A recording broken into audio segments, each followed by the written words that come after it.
Bien, pues vamos a continuar con la enseñanza. Abran sus Biblias en Lucas 6.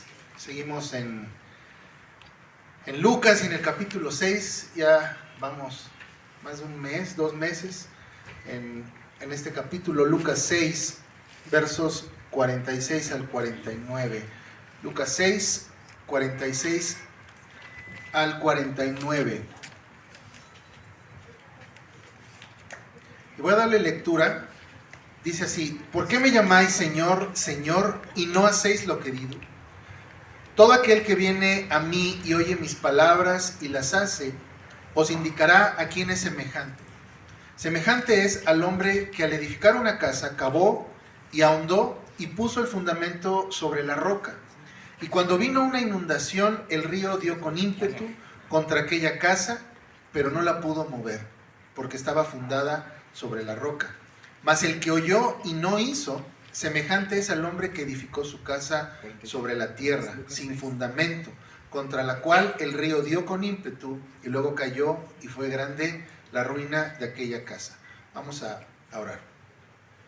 Padre, te damos gracias, Señor, porque venimos delante de ti, podemos abrir tu palabra, meditar en ella, encontrar aplicaciones, Señor, y poder encontrar la guía para nuestras vidas, Señor. Bendice este tiempo, danos entendimiento, Padre, para poder poner por obra esto que vamos a aprender, el pan que tú tienes para cada uno de nosotros, Señor. No permitas que seamos negligentes, perezosos, desechando, Padre, lo que tú tienes para nosotros.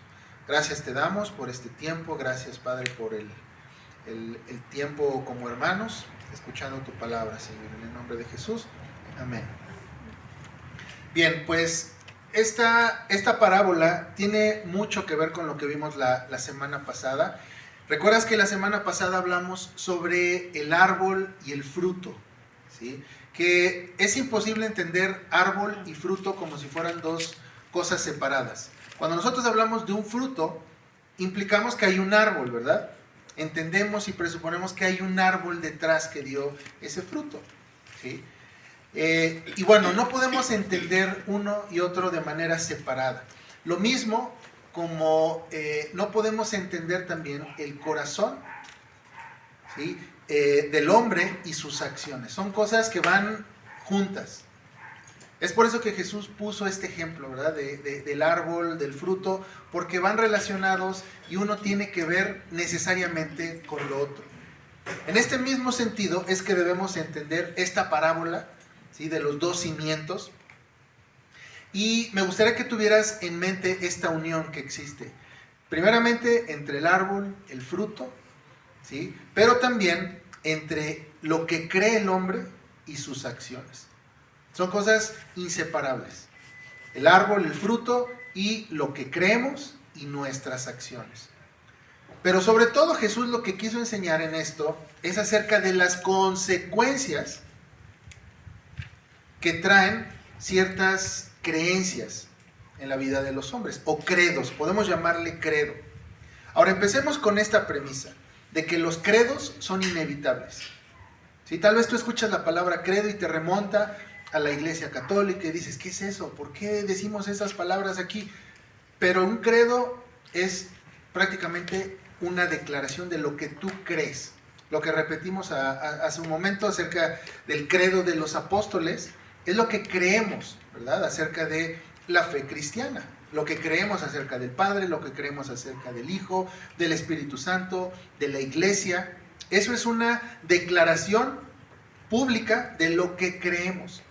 Y todos los hombres viven en términos de credos, todos. Aunque alguien te diga yo soy ateo, yo no creo en nada, yo no tengo fe en nada, es una mentira. Es un hombre de fe y tiene un credo, ¿sí? Y demuestra ese credo a través de sus acciones. Entonces, como les digo, empecemos con esta premisa, ¿verdad? De que los credos son inevitables. Todos vivimos en términos de credos. Y lo que creemos se terminará tarde o temprano manifestando a través de nuestras acciones. Ahora, las ideas traen consecuencias, ¿verdad? Las malas ideas que traen malas consecuencias. Pero alguien dijo, que las malas ideas teológicas o las malas ideas acerca de Dios traen las peores consecuencias. Son las peores consecuencias de todas. Y comienza verso 46 diciendo: ¿por qué me llamáis Señor, Señor, y no hacéis lo que yo digo? Entonces ten en mente todo lo que acabamos de decir acerca del credo, acerca de cómo inevitablemente lo que creemos se va a manifestar. Jesús dice: ¿por qué me llamáis Señor, Señor, y no hacéis lo que yo digo? ¿Sí? Alguna vez les mencioné que el llamar a Jesús Salvador implica llamarle Señor también. No puedes llamarle solamente Salvador y no Señor, o solamente Señor y no Salvador, sino que ambos conceptos van de la mano. ¿Sí? Desgraciadamente hay muchos que les gusta la idea de un Salvador, les gusta la idea, ¿sí?, de que tienen a alguien que les quita los pecados, tienen a alguien que les limpia, que cada vez que peca, que tienen a alguien con quien acudir, sabiendo que ese Dios les va a limpiar, que los va a restaurar. Nos gusta la idea de tener un acceso directo al Padre, que les asegura la vida eterna, pero cuando tienes que llamarle Señor, ahí empiezan ya las trabas. ¿Por qué? No quiero decir con esto que no declaran muchos a Jesús como su Señor. Sí, se dice, se profesa que Jesús es Señor, ¿sí? Pero una cosa muy diferente es decirlo y otra cosa es vivir en términos de eso. ¿Sí? Realmente vivir siendo consistente con el hecho de que Jesús es tu Señor. Decir que Jesús es Señor es reconocer que no te perteneces a ti mismo. Eso es importante. La pregunta 1 del Catecismo de Heidelberg habla acerca de cuál es tu mayor consuelo, tanto en la vida como en la muerte, y la respuesta dice que yo, en cuerpo y alma, tanto en la vida como en la muerte, no me pertenezco a mí mismo, sino a mi fiel Salvador Jesucristo. Esa es una de las premisas con las cuales debemos nosotros vivir, ¿sí? De que no te perteneces. El decir Jesús es mi Señor significa que no me pertenezco. Que todo lo que haga, todo lo que piense, tiene que ir orientado ¿a qué? A los intereses o a cubrir los intereses de mi Señor. No hay área de la vida en la que tú puedas decir, bueno, sí es mi Señor, pero en esta área de mi vida yo actúo en base a lo que yo quiero, según mis intereses. Sería tonto. Entonces ya empieza a cobrar un poco más de sentido esta pregunta que dice Jesús: ¿por qué me llamas Señor, Señor y no haces lo que yo digo? O sea, es inconsistente. Es una vida inconsistente. Es decir, ¿por qué me dices? Cuando la realidad es otra. No haces lo que yo digo. La palabra Jesús que ocupa aquí para decir Señor es la palabra kurios, que significa amo o dueño. ¿Sí? Y cuando traducimos esta frase con estas palabras y ponemos estas palabras, cobra aún más sentido. Porque Jesús lo que está diciendo es: ¿por qué me dices amo? ¿Por qué me dices que soy tu dueño y no haces lo que yo digo? Suena más incoherente, ¿verdad? ¿Por qué dices, Señor, amo mío, mi Señor? Pero cuando te mando a hacer algo, ¿qué dices? No, voy a hacer lo que yo quiera. Es absurdo. ¿Sí? Entonces esto nos da mucha luz para entender las implicaciones de lo que significa decir Señor a Jesús. El declarar que Él es tu dueño, tu amo, y que estás obligado a servirle no solamente un día a la semana. ¿Sí? Y empiezas a pensar, tal vez he sido inconsistente, tal vez he sido incongruente con la manera de vivir, porque el domingo yo sí digo, Señor, eres mi Señor, y oramos, y Señor, y Señor, y Señor, pero el resto de la semana, el Señor es otro, eres tú. Es inconsistente, es incongruente una vida así. Él te ha comprado, ¿sí?, a precio de sangre, te ha librado de la potestad del pecado y te ha trasladado a su dominio. ¿Sí entiendes esto? ¿Por qué, Señor? Porque te ha comprado a precio de sangre, te ha librado de la potestad del pecado y te ha trasladado a su dominio. Entonces, al entender esto ya empiezas a ver el por qué es la unión de Señor y Salvador. Nadie puede ser Salvador si no es Señor, y viceversa. Nadie puede ser Salvador si no es Señor, o Señor si no es Salvador. No existe tal cosa. Por ejemplo, para que cualquiera se quiera declarar tu Señor, tiene que llevar acciones para que tú le reconozcas también como su Salvador, o tu Salvador, ¿sí? Es un concepto que va unido. Entonces, si Él nos ha salvado, si Él nos ha rescatado, si Él ha provisto, Él nos da todas las cosas, entonces Él tiene autoridad para llamarse también nuestro Señor. Te ha comprado. Es por eso que la pregunta que hace de por qué me llamas Señor y no haces lo que yo te digo, tiene que ver con la consecuencia lógica de que si alguien es tu Señor, pues haces lo que Él te dice. Es bastante obvio. Él cuestiona, ¿por qué me llamas Señor pero no me obedeces? Se supone que declararte o declararme como tu Señor implica que me tienes que obedecer, pero no. Aquí vemos otro aspecto que no hay que pasar por alto, que es, no porque digas que eres algo, realmente lo eres, ¿sí? O realmente lo crees. Y esto va ligado a lo que vimos la semana pasada, acerca del fruto y el árbol, ¿recuerdas?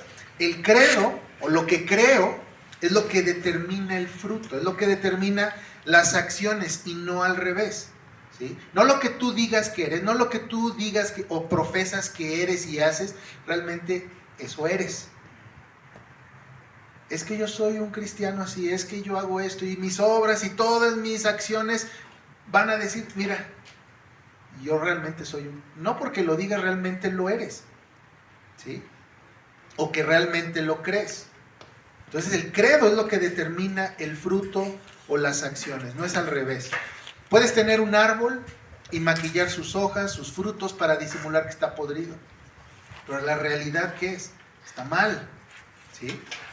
No cambia la realidad del árbol.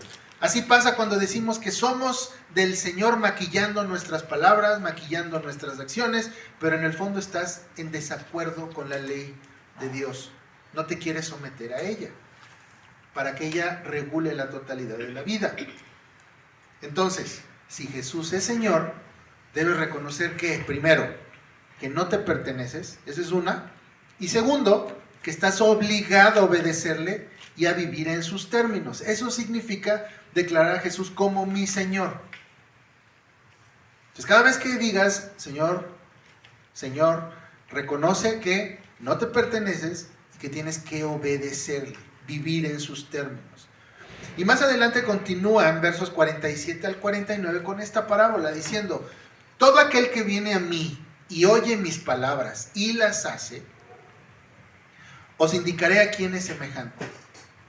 Semejante es a un hombre que al edificar una casa, cavó y ahondó y puso el fundamento sobre la roca. Y cuando vino una inundación, el río dio con ímpetu contra aquella casa, pero no la pudo mover, porque estaba fundada sobre la roca.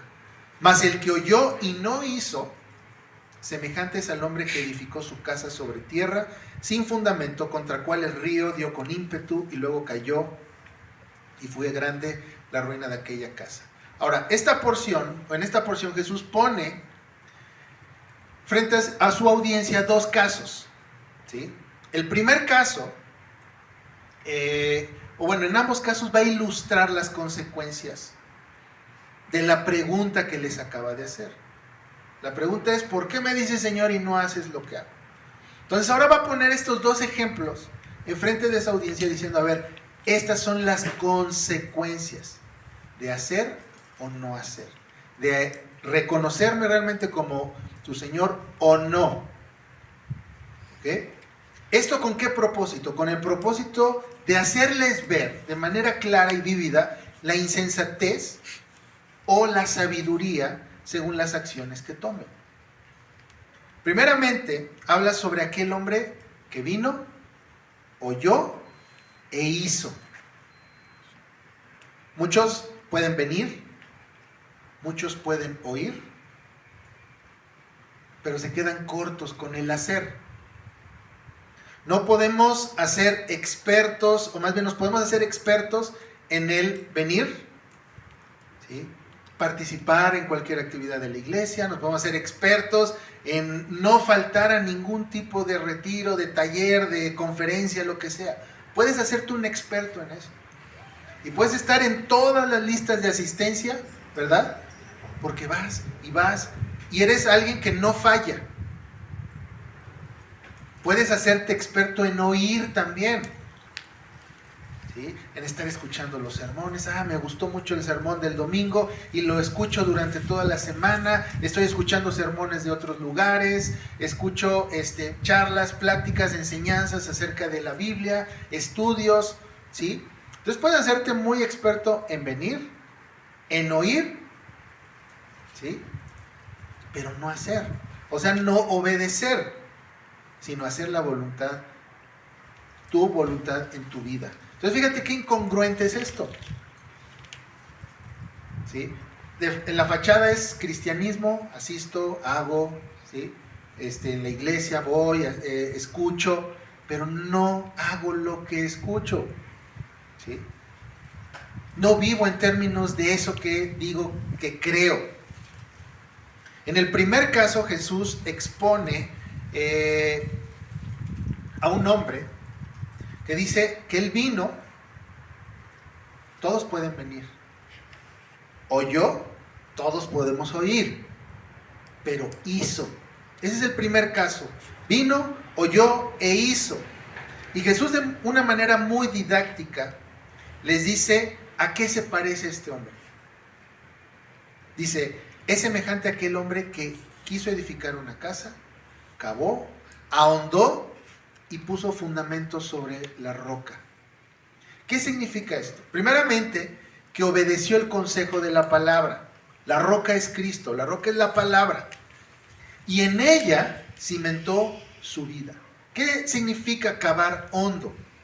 ¿O qué implica? Implica disciplina, perseverancia, sacrificio. O sea, lo que él hizo fue cavar, ahondar a tal grado que llegó a la roca y ahí fue donde fundamentó su casa. ¿Sí? Disciplina, perseverancia y sacrificio. El sometimiento continuo a la autoridad de Cristo y su ley. Tiene que ver con reconocer que Él es Señor, ¿verdad? El cavar y poner los cimientos de una casa, tal vez son los procesos que no nos gustan, que no son tan atractivos de construir una casa. ¿Qué es lo que te gusta ver de la construcción de una casa? ¿Te gusta ver, pues ya los acabados? ¿Te gusta ver ya la pintura? ¿Ya te gusta ver qué mueble va a quedar aquí? Eso es lo que te gusta, lo que nos agrada, ¿verdad? Pero el proceso de poner los cimientos no son tan atractivos. Jesús sabe esto. El proceso de cavar, de ahondar, no necesariamente va a traer un fruto inmediato, sino que va a requerir paciencia, va a requerir perseverancia. El hombre que hace las cosas que escuchó es un hombre prudente, que reconoce que vive en el mundo de su Señor, primeramente, que no vive en su mundo, que no es el centro del universo, sino que vive en el mundo del Señor. Y reconoce también la realidad de la vida. ¿Cuál es esta? Que tarde o temprano van a venir inundaciones, vientos, en forma de pruebas y crisis, tanto personales, sociales, puedes ver persecución, enfermedades, juicios. Eso es ser realista, eso es vivir y entender la realidad de la vida. ¿Sí? El Señor es escudo para nosotros, dice, para aquellos que obedecen su ley. Sin embargo, esto no nos exime de vivir dificultades, de vivir crisis, de vivir juicios, de vivir persecución. Tal vez dices, pero si yo no he hecho nada que merezca un juicio. No, pero vives en medio, ¿sí?, de una nación que está en rebelión a su creador. Y cuando hay juicio, va a haber consecuencias también y vamos a tener que pasar y sufrir complicaciones. El hombre que hace las cosas que escuchó es un hombre prudente. ¿Sí? Ahora, como mencioné, el que seamos cristianos no nos exime de vivir estas dificultades. De hecho, la realidad es que son inevitables. ¿Sí? Son inevitables. Tal vez las crisis o juicios no recaigan contra ti directamente, pero sí te toca experimentar parte de ellas. Un juicio nacional como el que estamos viviendo, sí nos toca vivir algunas consecuencias, ¿verdad?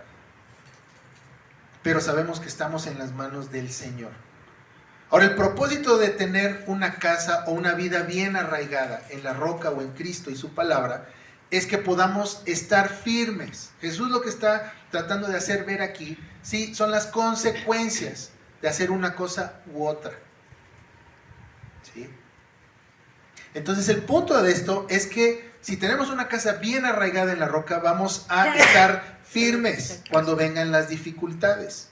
En el momento de la prueba, ¿sí?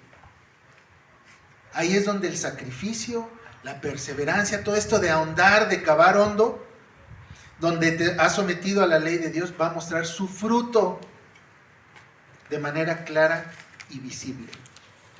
Si muchas veces queremos el fruto ya, rápido. Es que ya llevo un mes en la iglesia y ¿por qué no me va bien? ¿No? Pero no, necesitas cavar, necesitas ahondar, necesitas paciencia, necesitas perseverancia y los frutos se van a dar. ¿Cuándo? Cuando tengas dinero, cuando seas muy famoso, no.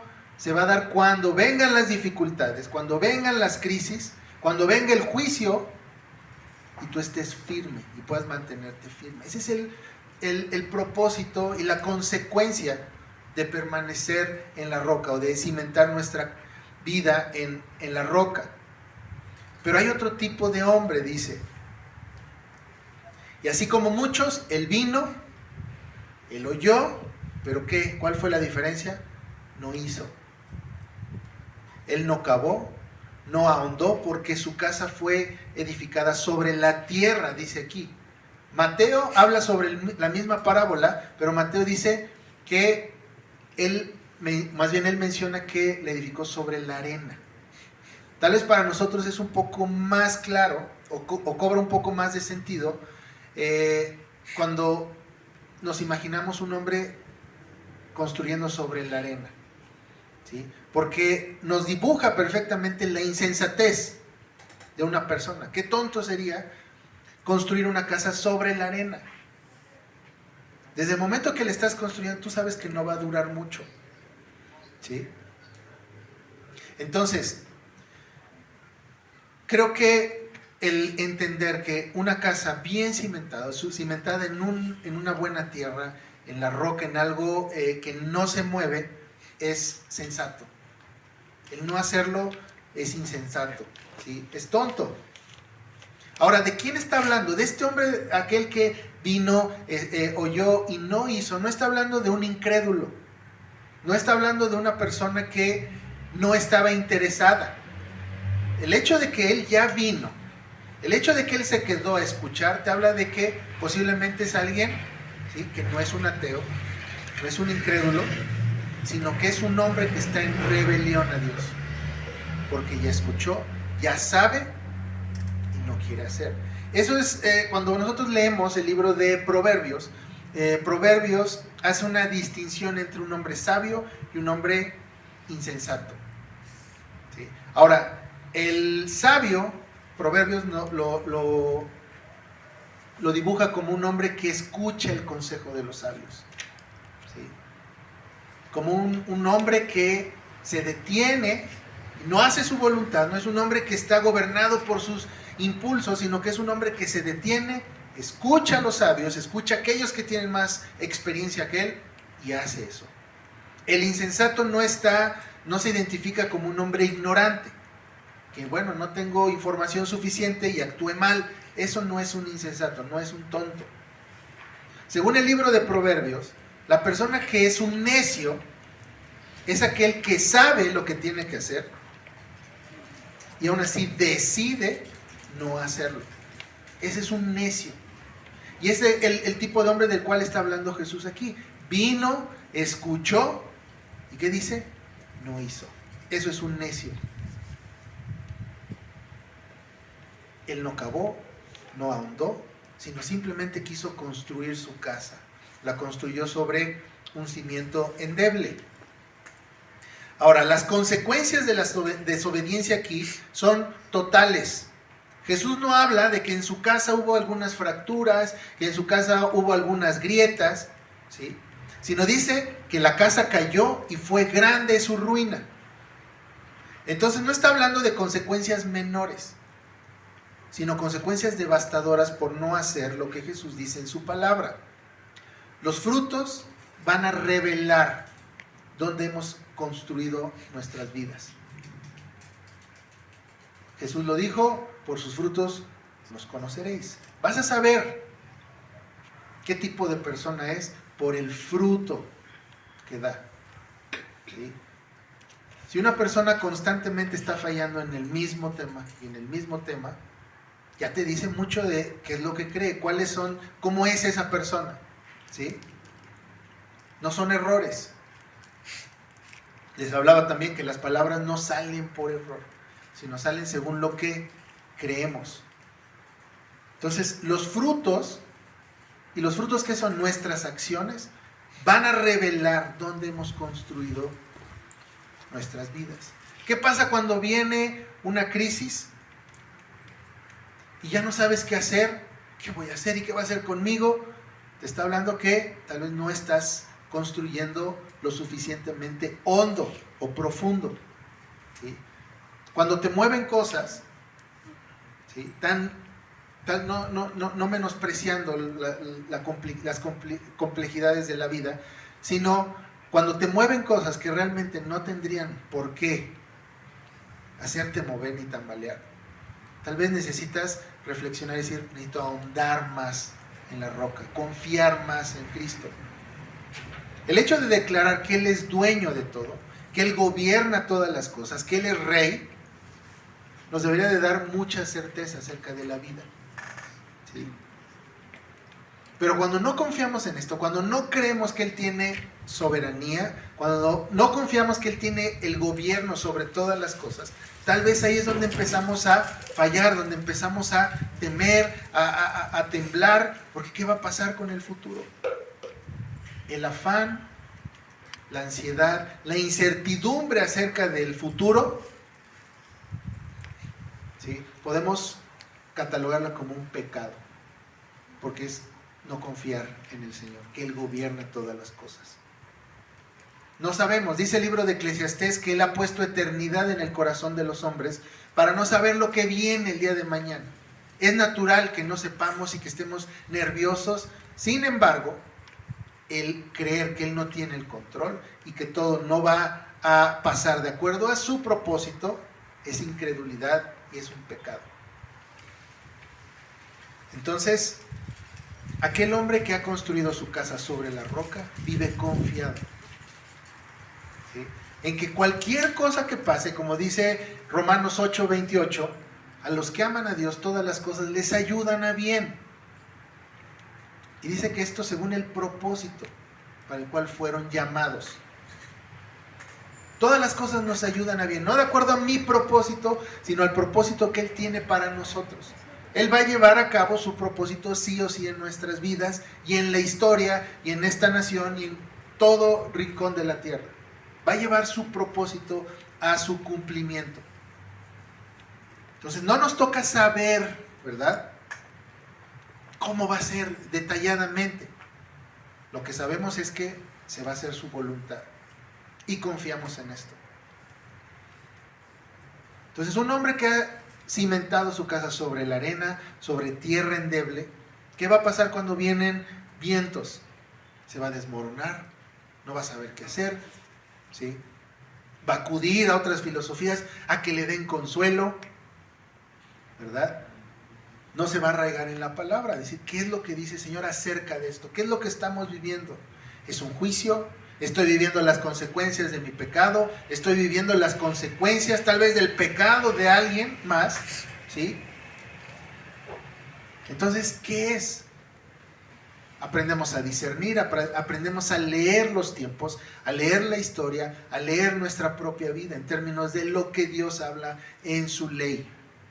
Es por eso que meditamos constantemente en la ley del Señor. Porque ahí es donde tú puedes entender cuáles son las consecuencias de obedecer o de desobedecer. ¿Qué pasa cuando tú no lees la ley de Dios? Cuando tú no tienes conocimiento, cuando tú no la estudias, no vas a saber cuáles son las consecuencias de hacer esto o aquello. Entonces, cuando vengan consecuencias, vas a decir, ¿por qué, Señor? ¿Dónde estás? En cambio, si tú estudias y meditas en su palabra, vas a decir, esto es consecuencia de esto que hice. O el Señor quiere forjar carácter en mí. Pero siempre dependes de Él, siempre confías en Él. Entonces vemos, lo que les mencioné al inicio, que lo que creemos de alguna manera va a determinar cómo actuamos. ¿Sí? El vivir por fe no es algo opcional. Todos vivimos en términos de fe. Aquel que dice que no cree en Dios vive en términos de fe. ¿Sí? La pregunta es, ¿fe en quién? Así que, si nosotros tenemos fe en el Señor, nuestras acciones van a manifestar sí o sí, de alguna manera, esa fe que está en nosotros. Los vientos, las tormentas, no son eventos naturales ajenos a la voluntad de Dios o a su gobierno, sino que son instrumentos en su mano. ¿Para qué? Para sacudir y para limpiar lo que no ha sido cimentado. Muchas veces cuando leemos esta parábola y vinieron los vientos y el río dio, pensamos como si fuera algo ajeno, ¿verdad? Que va a llegar, no sabemos cuándo, y que los vientos actúan de alguna manera independientemente, pero no, vienen de mano del Señor. Y son herramientas en su mano, ¿para qué? Para sacudir, para limpiar, para remover a aquellos que se han rehusado a obedecer su palabra. Y esto estoy hablando a nivel personal, como también a nivel institucional. Toda aquella institución humana que no ha sido arraigada en la ley de Dios, en su palabra, va a ser sacudida y va a caer. Es un hecho. Entonces es importante entender en quién hemos creído. Si el Señor es nuestro Señor, ¿qué hay que hacer? Obedecerle. No solamente es escuchar, no solamente es venir, sino obedecerle, hacer lo que Él dice. Si no hacemos lo que Él dice, ahí están las consecuencias. Y es interesante ver cómo Dios de alguna manera se humilla ante nosotros. ¿Para qué? Para darnos su palabra como si fuéramos niños pequeños. Dice el Salmo 113, ¿quién como el Señor que se sienta en las alturas y se humilla a mirar la tierra y a los que en ella están? ¿Quién como el Señor? Que viene y en su majestad se acerca a ti y te expone un tema que podría entender un niño. ¿Verdad? Entonces no debemos pasar por alto este consejo. No debemos pasar por alto el hecho de que Él está teniendo gracia, misericordia para ti, para que te enseñe de tal manera que tú puedas entender claramente. Entonces, ¿qué entendemos de este pasaje? Primeramente, que si le decimos Señor es porque estamos obedeciendo. El decir Señor implica que no te perteneces a ti mismo. ¿Sí? Y también entender que lo que creamos y las ideas traen consecuencias. Y que por más de que queramos maquillar nuestras acciones y nuestras palabras, nuestra verdadera fe va a salir a través de nuestros frutos. Dice Nahum 1:6, con esto termino. ¿Quién permanecerá delante de su ira? ¿Y quién quedará en pie en el ardor de su enojo? Su ira se derrama como fuego y por él se hienden las peñas. Entonces todo lo que sucede en tu vida, crisis, vientos, ríos, ¿verdad? Golpeando tu casa, no son cuestiones ajenas al Señor, sino todos son herramientas, ¿verdad? Que Él usa para forjar carácter en ti o para sacudirte, si es que no estás bien firme. Entonces, que el Señor nos ayude. Vamos a orar. Señor, te damos gracias por tu palabra y gracias, Padre, porque te dignas, Señor, a hablarnos en un lenguaje, Señor, que un niño podría escuchar. Perdónanos, Padre, si hemos fallado, si hemos sido insensatos, necios en no hacer caso a tu palabra. Señor, perdónanos si hemos sido necios, arrogantes al creer que podemos gobernar nuestras vidas a nuestra manera. Ayúdanos, Padre, a romper esta soberbia. Ayúdanos, Señor, a poder reconocerte como nuestro Señor en toda área de la vida. Y, Padre, ayúdanos también, Señor, a seguir ahondando, a seguir, Señor, construyendo nuestras vidas en la roca, a poner nuestra confianza total en ti, en tu palabra, y confiar más que nada, Señor, en que tú gobiernas la historia, en que todo lo que nos sucede es para nuestro bien, para nuestro crecimiento y para, Señor, asemejarnos más a tu Hijo Cristo. En el nombre de Jesús queremos orar. Amén.